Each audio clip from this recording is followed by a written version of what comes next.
Hello, welcome to Cakewalk. This is a tutorial on Cakewalk, and what we're going to do is, as I showed you, how we created a microphone input. So I'm using my headset mic, so what I can do is I can double click here and label it as headset mic. So if I wanted to record it, what I've done is I've enabled the record button on, and I can just click here, and now I'm recording. Now, one of the things you're hearing in the background, you should be able to hear this, is the metronome. The metronome is extremely important, so I'm just going to stop recording now. Right?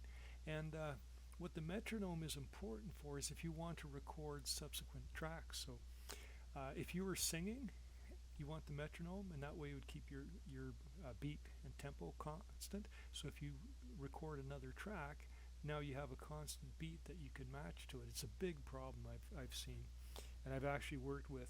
You can plug in a guitar. This is just my Sound Blaster card line in. You can plug a guitar into that, and you can play there.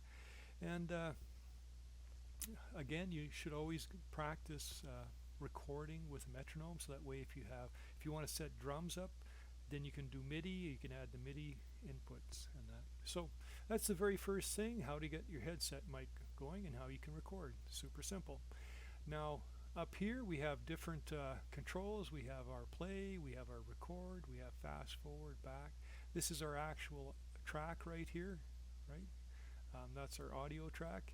If I had this full screen, you'd see this gets bigger. We can take a look at it. This is our timing, 4/4/3/4. So this is my first bar here.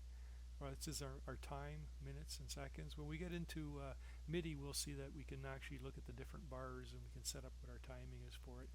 We can put in markers. This is our snap. When we work with Midi, what we want to do is snap to 16th notes. Note draw duration, we'll see that we can, this is for when we're working with Midi, we can set up our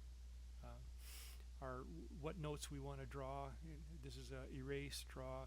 We can edit. I never use edit. I always use the smart one. This is a nice one to move and that. With any audio channel, what we have is our equalization controls. We have this over here. We can enable it. We can put different drive and distortion on it, turn it off and on. We have different controls here, right? And it indicates right now it's a headset mic. Whenever we create a track, we also have a console view. This is basically like an audio console. So this is our headset mic, and we can set the volume up and down, so I can make it louder, quieter, as you can see. I can pan it to the right, I can pan it to the left, and that. And we can set that up. And again, it says headset mic, and we're on track 1, right?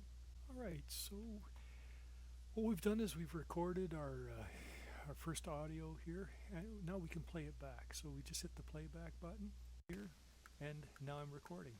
Now, one of the things you're hearing in the background, so basically what you heard me say is now I'm recording. That was what was recording, and you hear the ticking of the metronome. So what you can do here is that this could be singing, and you'd hear the ticking of the metronome. The metronome does not get recorded on the final output, right? So this is way, if you were singing, you had the metronome going, then you could add another track by just going click, say I want my stereo, and now you've plugged in a guitar, you create, and now you get a second track, and on this track I'll call it guitar. And what will happen is I'll turn off the recording here, turn on the recording here. I'd plug my guitar into my sound card, and then I'd start playing, recording, and it would play back this audio, the singing, with the metronome, so you could keep in time with it. Okay. So last thing we should do is be able to save it. So I'm going to save it. I'm going to save as, because I've already got this saved as a tutorial, right? So I'll call it tutorial 1A. Go back up here. This is where it'd be. Say tutorial 1A. Now it's saved. What I'll do is I'll close it down. Then we'll see the menu come up and give us a choice for tutorial 1A. When I close it down, we'll lose the mic. So close.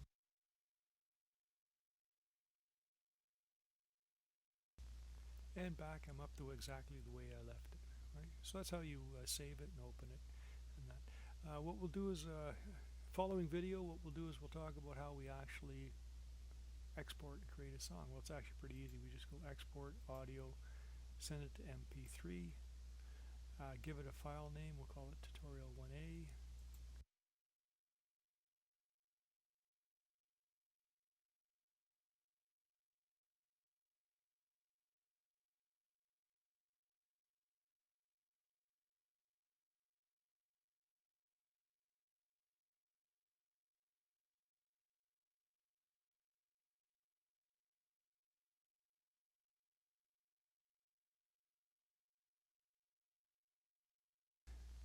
And then it's recorded. You saw over here there's a little timeline that went along as it recorded.